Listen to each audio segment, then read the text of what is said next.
Engine Inspection presents Going Ultra. This is MJ. I'm an author, I'm an artist, I'm an analyzer. Join me as I talk about Ultraman Blazar, episode 19, Light and Flame. So, I gotta be honest, I did not like this episode. I was disappointed by how things went down. I don't understand what's going on. It feels like the story was very thin here, and it feels like this episode was mostly just an excuse to sell more toys, introduce more toys, and make them appealing to us. And I wasn't, I wasn't appealed to. It didn't work on me. I don't know if it's because they didn't do a good job portraying the toys, or if it's because the upgrades didn't feel earned at all, and it really didn't make sense. So anyway, I'd like to know what you thought about it as well. But I'll continue sharing because I did make some notes, but I don't know. I felt hollow like watching this, like oh, this is like honestly one of my thoughts was like, oh, this is like one of the dumb things they do in Kamen Rider that's just like disappointing and meaningless and is not compelling at all. So yeah, so Ultraman's doing that now, I guess. And I want to know why this happened because it doesn't make any sense to me that it would, and I find it very strange. But I don't know.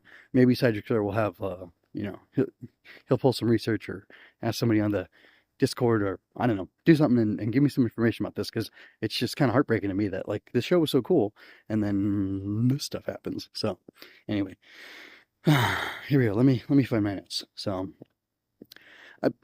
something kind of intriguing for the story, and that could make it interesting and I don't know, somewhat worthwhile. Or something that was something that was good in this episode was we got to see Emmy go to Lab 66, and we learned what V99 means, which is great.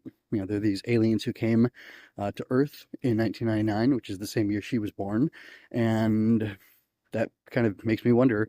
She's a super genius, and she graduated high school or college, like Harvard, or I don't know. She graduated MIT, I think, as a genius student, which means she knows English as well, like 100% perfectly, or somewhere close to that, much better than I know Japanese. When she was a kid, when she was like a young teen or something. So she's super intelligent. She's a very capable fighter. Um, there's these different things about her that are, exceptional. And I wonder what exactly that means. And I'm wondering, does that mean she's an alien? And is that significant? Does that mean her dad and an alien lady got together? I guess I didn't think about that implication, but she could have just been like left as like, oh, here is here's one of our spawn. You may raise them as your own, and we'll come back to her and collect her or have her interact with us or whatever. It could be something interesting. Actually, kind of like Kengo from Forza, if you think about it, the way that worked. Um, anyway, I guess spoilers for Forza. Sorry. Also, like, did we get the Ghost Kaiju episode the other day, or previously, so that we could get Ghost Dad showing up here, and it would like feel justified or feel like it makes sense in the universe? I don't know that we needed that. It doesn't really make sense to me that you would do it for that purpose only.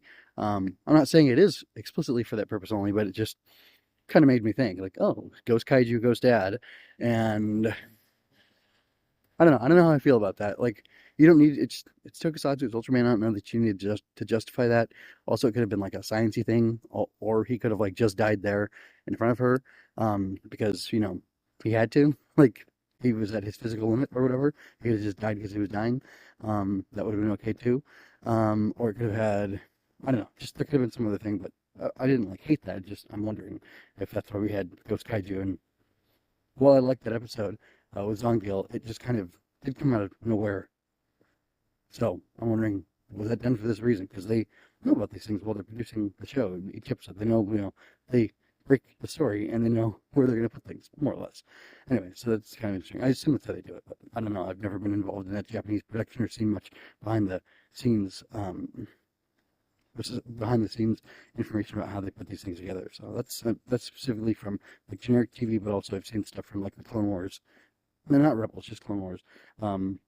Lucas Filoni talking with a bunch of other writers about how they're gonna plan those out. So anyway, oh yeah, the Tilsonite sword being there and it being mentioned. Oh no, I want to go back real quick. So the random Firebird is weird. Like, I guess it came through the dimensional rift, so it hasn't been waiting in that facility all this time. But like, why was there a door that needed to be opened?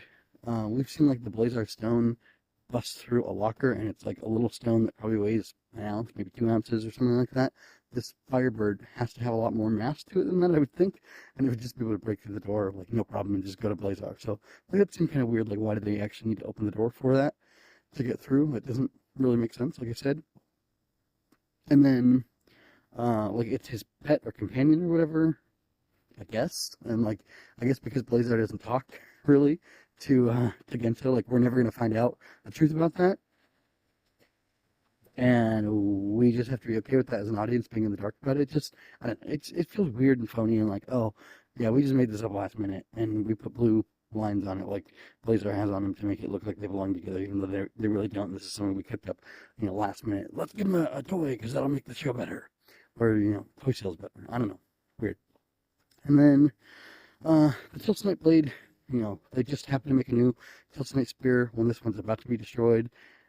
Like, it doesn't make sense if they deployed with it before, and Earth Garon was using a Tilsonite rod or spear or sword or whatever for a while, and then they needed, and then Blazars broke. That would be a lot better timing, a lot better pacing for that, but it wasn't. And they just wanted to give this new ability. Like, it didn't need to break in order for him to be able to fuse the Firebird thing with it in the first place. So that doesn't really make any sense at all. It could have just been something that amplified and added to it.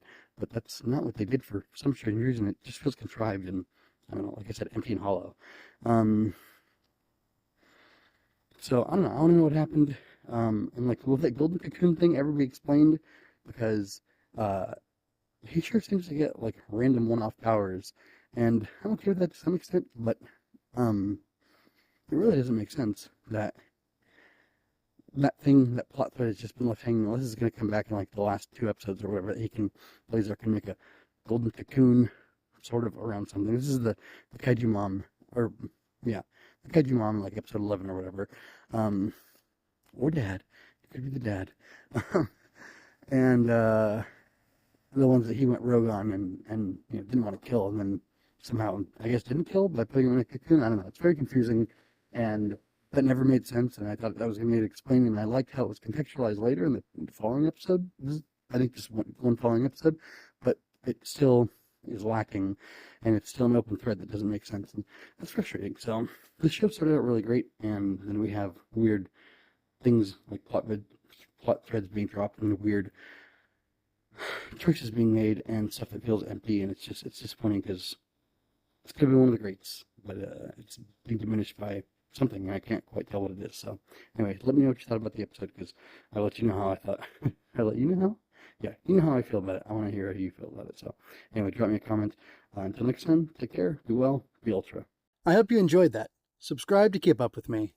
Like and share to help me reach more people like you. And go to mjmunoz.com to find your next favorite thing. And don't forget to let your voice be heard. Stories are always better when you're part of the conversation. Until next time, be well. This is MJ signing out. This has been a Story Over Everything production.